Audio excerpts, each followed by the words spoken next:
Good evening and welcome to Biz RoundUp. I'm Nadun Sirivardhana, and we at our television bring you a collection of business highlights. Let's have a look at the headlines.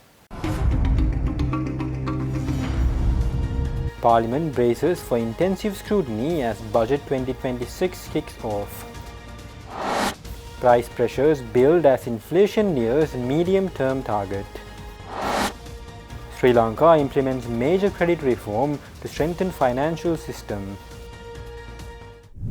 News in detail. In a pivotal moment for the nation's economic direction, President Anurukumara Dissanayake has just concluded presenting the 2026 appropriation bill to Parliament last Friday. This sets the stage for an intensive parliamentary debate which started yesterday, where lawmakers began their detailed examination of the government's fiscal plan. The parliamentary calendar now enters a critical phase with the second reading debate scheduled to commence tomorrow and continue through November 14th.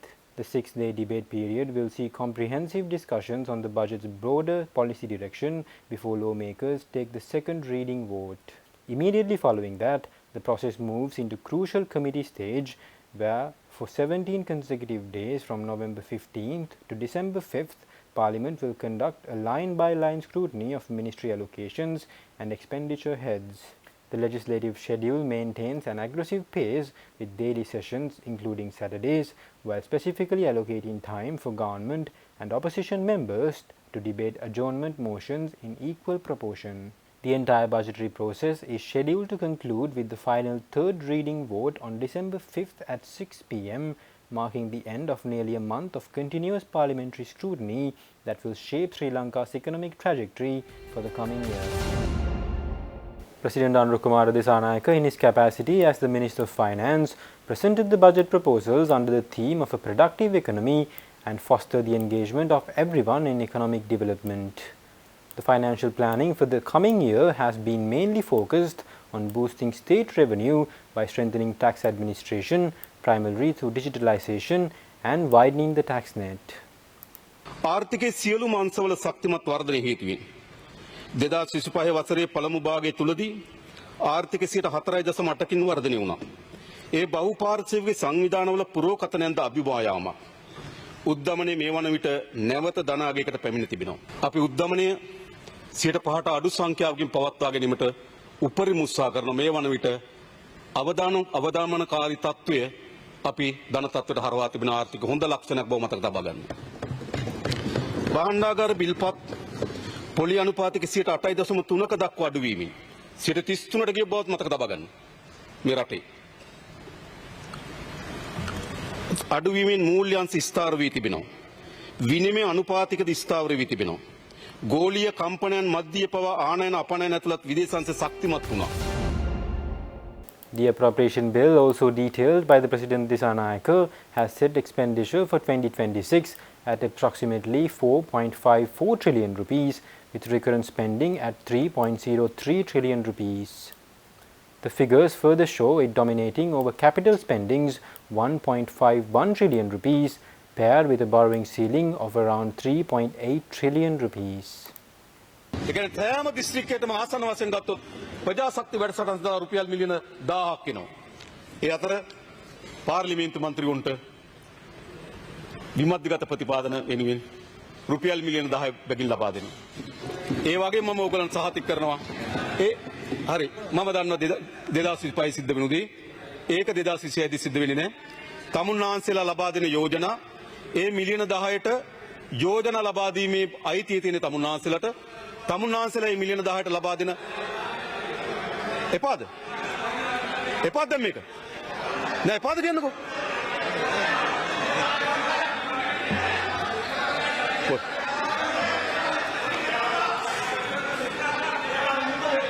මං කියන්නේ පොඩ්ඩක් ඉන්න මං කියන්නේ ගිය පාර සමහර තැන්වල සිද්ධ වුණා මං කියන සිද්ධ වුණ හේතුව හරියට තේරුම් ගන්න. ඉතින් ඒක වෙනස් කරන්නනේ හදන්නේ. ඒක වෙනස් කරන්න එපාද? ඒ කියන්නේ ගිය පාර විදියට දවනවා. නෑ ගිය පාර විදියට දවනවා මේ පාර විදියට දවනවා. නෑ කෙලින් කියන්නකෝ. ගිය පාර විදියට දවනවා මේ පාර විදියට දවනවා. දෙකම එපා. ඔන්න ප්‍රතිපත්ති මේක තමයි ක්‍රියාවට නැගින්න අහගන්න. Now, the Colombo Consumer Price Index has shown a continued upward trend, with the headline inflation accelerating further in October. The latest inflation data was released by the central bank recently.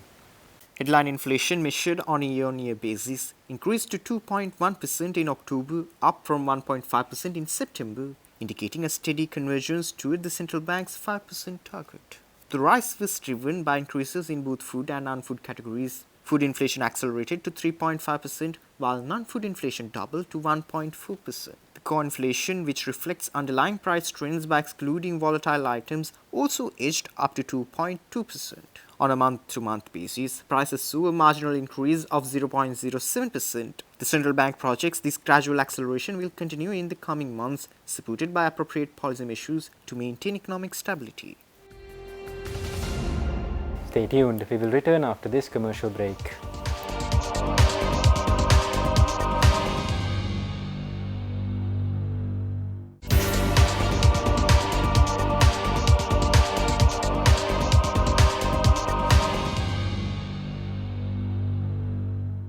Welcome back. The Credit Information Bureau of Sri Lanka, together with the Central Bank of Sri Lanka and the Finance Ministry, introduced mortgage of movable assets by rolling out major legislative reforms. Under the Secured Transaction Act, CRIB has set up a secured transaction registry with technical assistance from the International Finance Corporation of the World Bank Group in order to establish a strong and effective credit infrastructure in the country. The STRA is a statutory body established by the Secured Transactions Act to promote the interests of the national economy by facilitating and participating in the regulation of secured transactions in movable property in compliance with the provisions of the Act.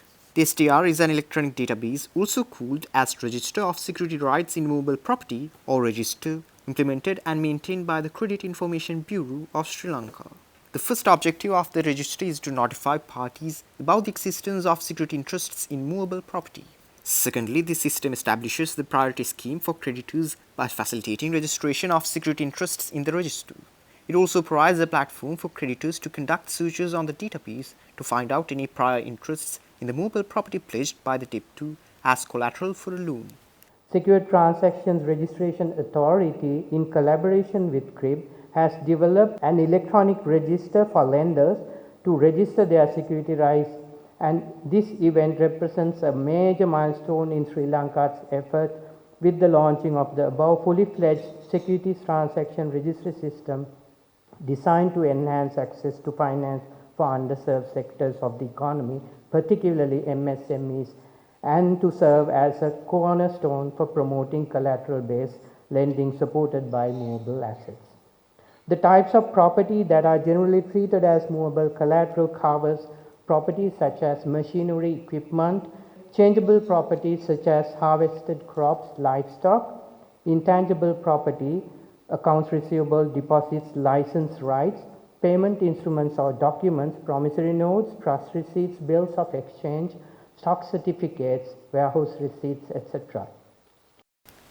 Now, the Central Bank Governor Dr. Nandalal Veerasinghe, addressing STRA launch, said that the STRA represents a major milestone in Sri Lanka's journey towards a modern, inclusive and secure credit infrastructure facilities.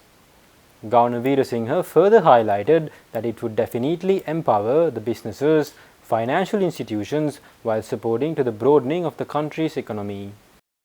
I think why this is important, especially when we look at some of the issues that we have been facing in the financial inclusion, especially in terms of access to credit.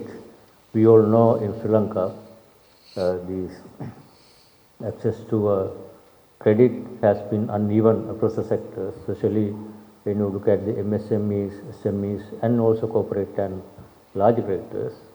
This distribution has been uneven, mainly due to some of the externalities and rigidities in the market.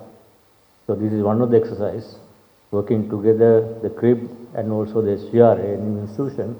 This is a nice example of two institutions working together to address some of the weaknesses in the system. For example, when you look at this overall credit growth, credit disbursement into the economy, basically credit to MSMEs and small businesses. Although their share is large in the economy, their relative credit access is relatively small. Now, Sri Lanka's tourism sector continues its impressive recovery trajectory, with visitor arrivals showing substantial growth compared to last year. The island nation welcomed over 165,000 tourists during October, according to the latest data from the Tourism Development Authority. The October figure of 165,123 visitors represent a robust 21.5% year-on-year increase, continuing the positive momentum seen throughout 2025. India solidified its position as the leading source market, contributing 48,130 visitors, accounting for nearly 30% of all arrivals. Traditional European markets showed strong performances, with the United Kingdom bringing 12,934 visitors and Russia contributing 11,496 tourists. China also demonstrated significant recovery with 10,864 arrivals, marking its return as a major source market. The cumulative January to October total now stands at 1,890,687 visitors, putting the sector firmly on track to surpass 2 million arrivals for the year. Daily arrival patterns showed healthy consistency, with peaks reaching over 7,000 visitors, particularly during the final week of the month, indicating sustained demand and improved air connectivity across multiple international routes. Stay tuned, we will return after this short commercial break.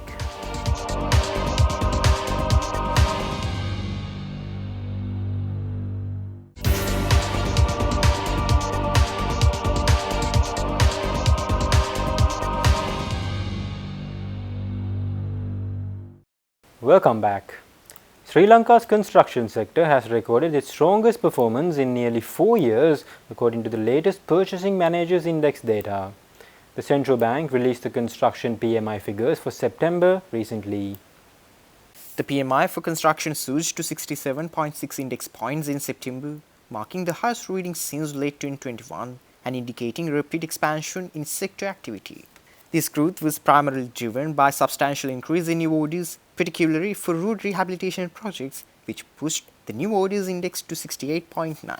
Employment in the construction sector also showed positive growth, expanding for the third consecutive month as companies increased staffing to meet rising project demands. The survey respondents reported that nearly all types of construction projects are now becoming available, creating a steady pipeline of work. While the quantity of purchases continued to expand, the pace slowed slightly from August and supplies delivery times remained lengthened, though at a slower rate than previous months.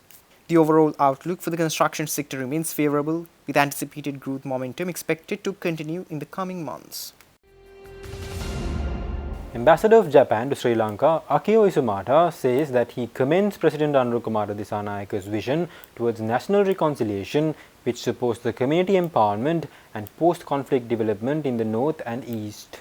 He also said that Japan has been a major donor in demining activities in Sri Lanka since 2002, and the total assistance amount to over $48 million.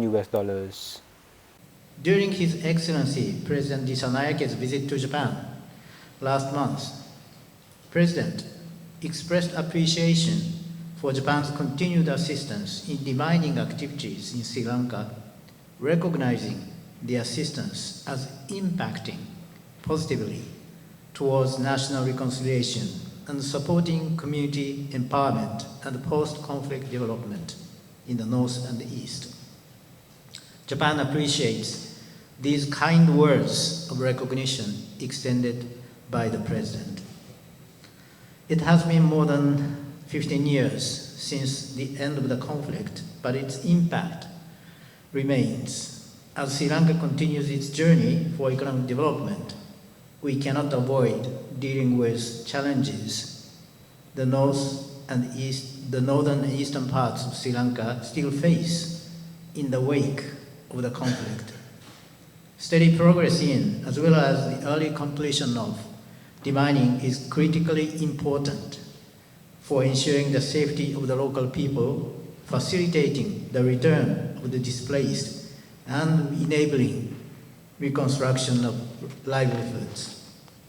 In the summit meeting between the two leaders in Tokyo that I mentioned earlier, both sides also affirmed the importance of addressing socio-economic challenges of conflict-affected communities in the North and East. Now the country's gross official reserves have remained stable, providing an import cover of 3.7 months despite external debt payments. The central bank confirmed the figures in its latest external sector report released recently. The reserves, which include a swap facility with the People's Bank of China, were maintained at $6.2 billion by the end of September.